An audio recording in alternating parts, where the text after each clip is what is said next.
கட்சி கூட்டத்துக்கு போனாங்க, 41 பேர் உயிரிழந்தாங்க. இப்ப அவங்க நேர்ல சந்திக்காம பனையூர் அல்லது மாமல்லபுரத்தில் சந்திச்சு விஜய் பேசுற ஏற்பாடு இருக்கு. ஒரு அரசியல் தலைவரா நீங்க எப்படி பாக்குறீங்க? இந்த கேள்வி நீங்க அவர்கிட்ட தான் இங்க கேட்கணும். தமிழ்நாட்டில் உள்ள மஞ்சள் விவசாயிகள் மிகுந்த வருத்தத்தில் இருக்கின்றார்கள், சோகத்தில் இருக்கின்றார்கள். காரணம், அவருடைய விளைச்சலுக்கு சரியான முறையில் விலை நிர்ணயம் செய்யவில்லை. திமுக ஆட்சி வருவதற்கு முன்பாக பல வாக்குறுதிகளை கொடுத்தார்கள். அதில் ஒரு முக்கிய வாக்குறுதி விவசாயிகளுக்கு, நாங்கள் ஆட்சிக்கு வந்தவுடன் விளைபொருட்களுக்கு அனைத்து விளைபொருட்கள், குறிப்பாக வாழை, மஞ்சள், மரவள்ளி, பருப்பு, மிளகாய், இது போன்ற விளைபொருட்களுக்கு குறைந்தபட்ச ஆதரவு விலை, மினிமம் சப்போர்ட் பிரைஸ், இப்போ நெல்லுக்கு ஒரு குவிண்டால் 2500 ரூபாய் நிர்ணயம் செய்யப்பட்டிருக்கிறது. அதே போன்று கரும்புக்கு நிர்ணயம் செய்யப்பட்டிருக்கு. இப்படியெல்லாம் அதற்கெல்லாம் குறைந்தபட்ச ஆதரவு விலை போன்று மஞ்சளுக்கும் நாங்கள் கொண்டு வருவோம் என்று சொல்லி 4.5 ஆண்டுகள் ஆகிறது. இன்னும் கொண்டு வர சூழலும் இல்லை. உலக அளவில் 90 விழுக்காடு மஞ்சள் இந்தியாவில் தான் விளைகிறது. இந்தியாவிலே மஞ்சள் விளைகின்ற மாநிலம் 3வது இடத்தில் தமிழ்நாடு இருக்கிறது.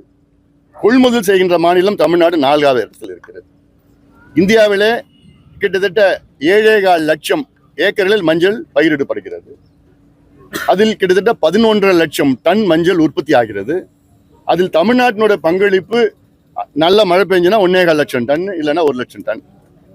தமிழ்நாட்டில் 80 விழுக்காடு மஞ்சள் ஈரோடு மாவட்டத்திலே பயிர் செய்யப்படுகிறது. ஈரோடு 80 விழுக்காடு. இது இல்லாமல் சேலம், ஆத்தூர், கிருஷ்ணகிரி, செங்கல்பட்டு போன்ற பல பகுதிகள், தருமபுரியெல்லாம் கொஞ்சம் கொஞ்சமாக இருக்கு. இதில் ஈரோடு மஞ்சள் நம்முடைய புவிசார் குறியீடு அங்கீகாரம் பெறப்பட்டிருக்கிறது. இது நமக்கு பெருமை. மஞ்சள் என்றாலே அதுக்கு மருத்துவ தன்மைகள் எவ்வளோ இருக்கு, அந்த காலத்துல இருந்து பயன்படுத்திட்டு இருக்கிறாங்க. இது ஒரு மருத்துவ தன்மைனா நம்ம உடம்புக்கு வெளியிலையும் சரி, உள்ளுக்குள்ளேயும் சரி, நம்ம குடலுக்கும் சரி, கல்லீரலுக்கும் சரி, எல்லாத்துக்கும் நம்ம பல நோய்களை குணப்படுத்துகின்ற தன்மை இருக்கிறது. பல கண்டிஷன்ஸ் இருக்கு. இப்படியெல்லாம் ரத்த கொதிப்புல இருந்து, மூல பிரச்சனை இருந்து எல்லாத்துக்கும் மஞ்சள் பயன்பாடுல இருக்கு. ஏன், கேன்சரை குணப்படுத்துகின்ற தன்மை உள்ள மஞ்சள். அதுல மஞ்சள்ல குர்குமின் இருக்கு, ஃபார் மெடிசினல் பர்பஸஸ் சொல்லிட்டு. இதுக்கு மெடிசினல் பர்பஸ் மட்டும் இல்லை, இது நேச்சுரல் கலர். இது ஏன்னா சில உணவுப் பொருட்கள் ஆர்டிஃபிஷியல் கலர் இருக்கும். ஆனா இதுல மஞ்சள்ல நேச்சுரல் கலர் இருக்கு, அதுல மெடிசினல் வேல்யூ இருக்கு. அதனால இதற்கு இன்னும் அதிகமா பயிரிடணும். ஆனா இந்த மண்ணு, ஈரோடு மண்ணு அதுக்கு உகந்ததாக இருக்கு. அதனால்தான் இங்க இருக்கிற ஈரோடுல இருக்கிற மஞ்சளுக்கு தான் புவிசார் குறியீடு வழங்கப்பட்டிருக்கிறது. இது இன்னும் மஞ்சள் விவசாயிகளை ஊக்குவிக்கணும். இது உலக அளவில் நமக்கு எடுத்த அங்கீகாரம். ஆனா இதை பத்தி திமுக அரசுக்கு எள்ளளவும் எந்த ஒரு சம்பந்தமே கிடையாது. இது ஒரு பொருட்டாவது நினைக்கல. மஞ்சள் விவசாயிகள் கோரிக்கை என்ன? எங்களுக்கு வாரியம் வேண்டும், மஞ்சள் வாரியம் வேண்டும்.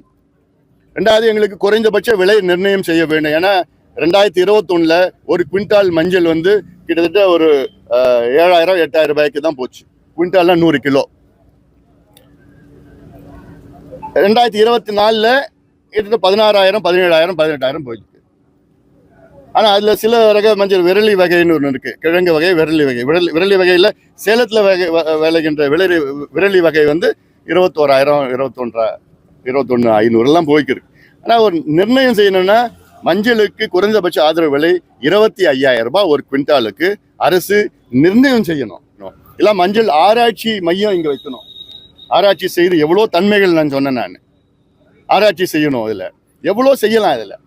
அதனால அரசு இதை பத்தி கவலையே கிடையாது. தேர்தல் வந்ததுன்னா அது பொய்யான வாக்குறுதி கொடுப்பாங்க, அதுக்கப்புறம் தேர்தல் முடிச்ச உடனே அது மறந்துடுவாங்க. அதான் இப்ப மறந்துருக்கிறாங்க.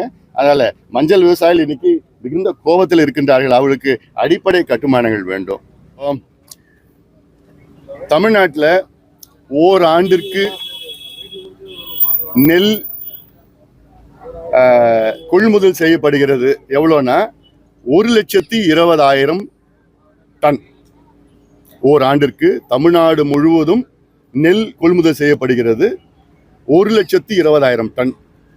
அதில் தமிழக அரசினுடைய பங்களிப்பு எவ்வளவு தெரியுமா? 40 லட்சம் டன். கொள்முதல் மற்ற 80 லட்சம் டன் தனியார் கொள்முதல் செய்யறாங்க. இதுல என்ன சாதனை பண்ணிட்டாங்க திமுக? கடந்த 4 ஆண்டு காலத்துல தமிழ்நாட்டில் 4,80,00,000 டன் நெல் உற்பத்தி செய்யப்பட்டிருக்கிறது. எவ்வளோ 4,80,00,000 டன். இதில் திமுக அரசு கொள்முதல் செய்தது 1,70,00,000 டன் தான். 3ல் 1 பங்கு கூட கிடையாது. இது கொள்முதல் செஞ்சுட்டு இது நாங்க சாதனை படிச்சிட்டோம்னு சொல்றதுலாம் இது வெக்கக்கேடு. தஞ்சாவூர்ல டெல்டால நெல் வரும்னு உலகத்துக்கே தெரியும். நீங்க தஞ்சாவூர்காரன் நான் டெல்டாக்காரன் சொல்றீங்க. அப்படி சொல்றவங்க என்ன பண்ணிருக்கணும்? 67 ஆட்சியில வந்த உடனே அப்பத்திலிருந்து நெல்லை சேமிக்கிறதுக்கு நீங்க அடிப்படை கட்டுமானங்கள், basic infrastructure to procure and save store grains paddy, அது அடிப்படை. சேமிப்பு கிடங்குன்னு நான் சொல்றேன். இப்போ தமிழ்நாட்டில் 513 சேமிப்பு கிடங்குகள் இருக்கு. அதனுடைய சேமிக்கின்ற கெப்பாசிட்டி எவ்வளவு தெரியுமா? 18 லட்சம் டன். ஆனா இப்ப நீ அதுக்கு தேவை எவ்வளவு தெரியுமா? 35 லட்சம் டன். 18 லட்சம் டன்னுக்கு மேல நெல் எவ்வளவு வந்தாலும் சேமிக்கிறதுக்கு முடியாது. இதுல கடந்த ஆண்டு சேமிச்ச நெல் இப்ப இருக்குது. அதுல அப்போ எப்படி நீங்க இப்ப இருக்கிற நெல்லை எப்படி நீங்க கொள்முதல் செய்வீங்க? எப்படி நீங்க சேமிப்பீங்க? எங்க வைப்பீங்க? இல்ல இப்போ நேற்று நான் திருப்பூர்ல போயிட்டு இருந்தேன். இந்த திருப்பூர், ஈரோடு, கோயம்புத்தூர் பகுதியெல்லாம் போய் பின்னல் ஆடைகள், உள்ளாடைகள், ஆயத்த ஆடைகள் அங்கே தயாரிக்கின்ற பகுதி. அதுல சிலது அதான் மோஸ்ட்லி இது விசைத்தறியில பண்றது. சில விசைத்தறியில இதுல லுங்கி, வேட்டி, அந்த சட்டை அதெல்லாம் பண்றாங்க. அது நிச்சயமா அவர்களுக்கு நல்ல ஒரு நிவாரணம் கொடுக்கணும். ஏன்னா இன்னைக்கு சுத்தமா நலிந்து விட்டது நெசவு தொழிலே. இப்போ நலிந்து விட்டது. நான் இப்போ சமீபத்தில் காஞ்சிபுரம் போயிருந்தேன். அங்க காஞ்சிபுரத்துல கைத்தறி பட்டு போடுவேன். அதுல பாத்தீங்கன்னா முதல்ல 30,000 பேர் இருந்தாங்க. இன்னைக்கு கிட்டத்தட்ட ஒரு 2,000 பேர் தான் பண்ணிட்டு இருக்காங்க, தொழில் பண்ணிட்டு இருக்காங்க. ஏன்னா கட்டுப்படி ஆகல. ஒரு பட்டு போடுவை நெய்யறதுக்கு 15 நாள் ஆகுது. ராத்திரி பகல காலையில 7 மணிலேருந்து ராத்திரி 8-9 மணி வரைக்கும் வேலை செய்யணும். 2 கால் 2 கையை வச்சு பண்ணணும். அது கைத்தறிக்கு நான் சொல்லிட்டு இருக்கேன்.